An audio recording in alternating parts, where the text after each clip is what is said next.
Hi everybody, Kenneth G Hasty here once again. Today's video is simply called Purchasing Agents. So what does that mean? Purchasing agents that's a regular position in a large company or in a large organization like the government, for instance, city, state, whatever. They'll have purchasing agents. Large companies have purchasing agents. So the reason I started this video, I was consulting with a client yesterday who'd started assembling a list of purchasing agents for a nice piece of capital equipment that he was selling or intending to sell. And I looked at him, I said, you're starting with the wrong people. And he looked at me kind of funny. I said, the thing about purchasing agents is this. They don't just typically, unless you're selling commodities or something, they don't typically just randomly order things that haven't already been sent up the line via a purchase requisition.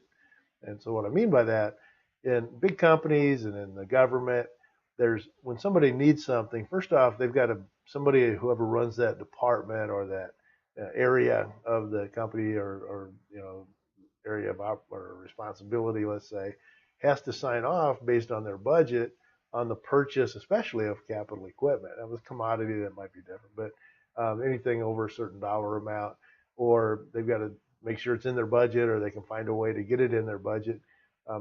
And then they send in a purchase requisition or purchase rec to the purchasing agent. Purchasing agent then often sends it out for bid.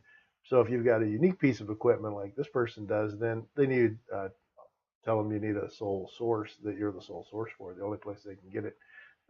Otherwise, they do bids that they're not going to be apples and apples. So that you might contact the purchasing agent after the purchase rec has been sent up the ladder to the purchasing agent. Just let them know the details of it. It's not a bad idea because they're people too, and if they understand it better, then they may be more likely to work with you easier, right? But when you're calling on big companies, government, etc., don't start with the purchasing agent. Find out, where in that organization that your product or service best fits. Talk to the people there, ultimately the people responsible for the budget for those areas of the company. Get their buy-in, get them to initiate a purchase requisition, then talk to the purchasing agents, and you'll save yourself a lot of time and be a lot more successful. That's all I've got to say about that. Kenneth G Hasty here. I'm the guy you call when you get serious about growing your company into a bigger company.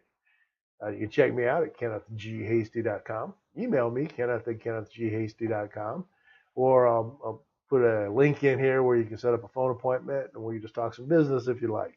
So I'll put that either in the comment section or directly in the commentary on this video.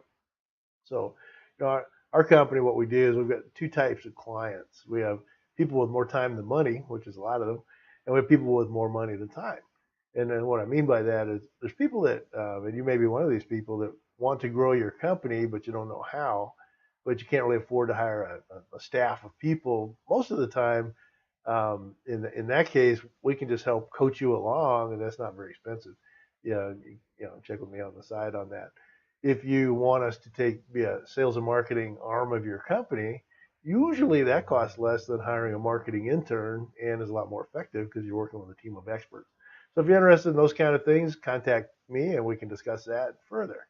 Meanwhile, I know there's a lot of you watching these from all over the world. I really appreciate that. Please comment, share, that helps, and then hopefully these are helpful to you. Kenneth G Hasty signing off. Have a great day.